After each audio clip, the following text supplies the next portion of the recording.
Hello అండి, welcome to my YouTube channel Padma's kitchen. Friends, ఈరోజు మన రెసిపీ వచ్చేసి పుల్లటి పెరుగుతో మజ్జిగ చారు చేశానండి. ఇది మన తెలంగాణలో సల్లచారు అంటారు దీన్ని. పెరుగు చూస్తే కొంచెం పుల్లగా అయింది.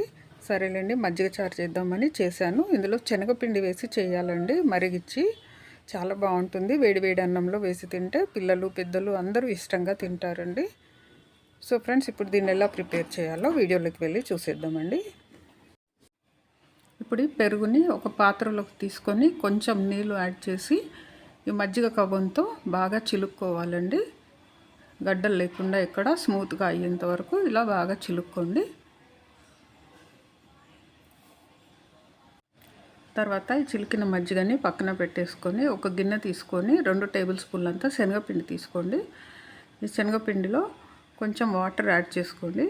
వాటర్ యాడ్ చేసి ఉండలు లేకుండా బాగా స్మూత్ పేస్ట్ అయ్యేంత వరకు కలిపేసుకోవాలండి. అసలు ఉండలు ఉండకూడదు, సాఫ్ట్గా అయిపోవాలి. ఇలా చేత్తో అనేసుకుంటే స్మూత్గా అయిపోతాయి ఉండలు లేకుండా. ఇది మజ్జిగలో కలిపి మరిగించుకోవాలండి. మనం ఉట్టి మజ్జిగ పోస్తే విరిగిపోతుంది కాబట్టి శనగపిండి ఇలా పేస్ట్ చేసి అందులో వేసేస్తే మనకు విరగకుండా బాగుంటుంది.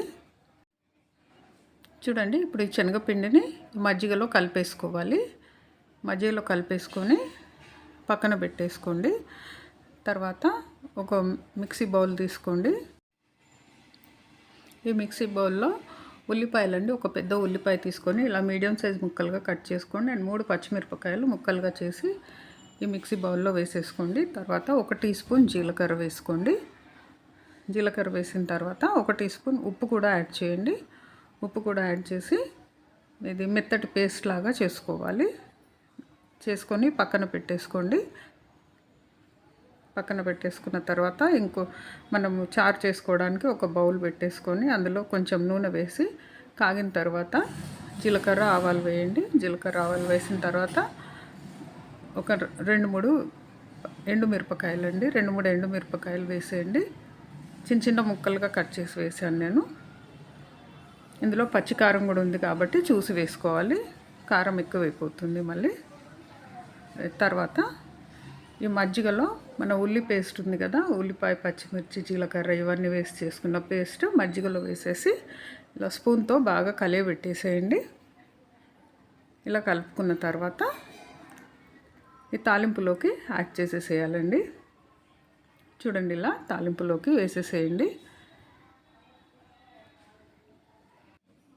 తర్వాత కొంచెం పసుపు యాడ్ చేసుకోండి. నేను 1/2 టీ స్పూన్ అంతా వేసానండి.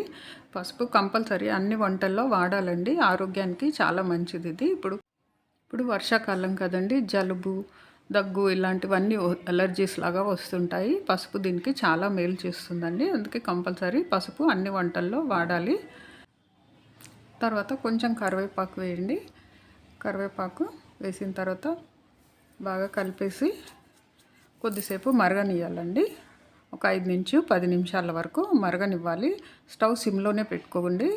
ఇది ఊరికనే పొంగిపోతుంది, శనగపిండి కలిపాం కదా, పొంగిపోతుంది చారు. అందుకే సిమ్లోనే పెట్టి దగ్గరుండి మరిగించాలండి.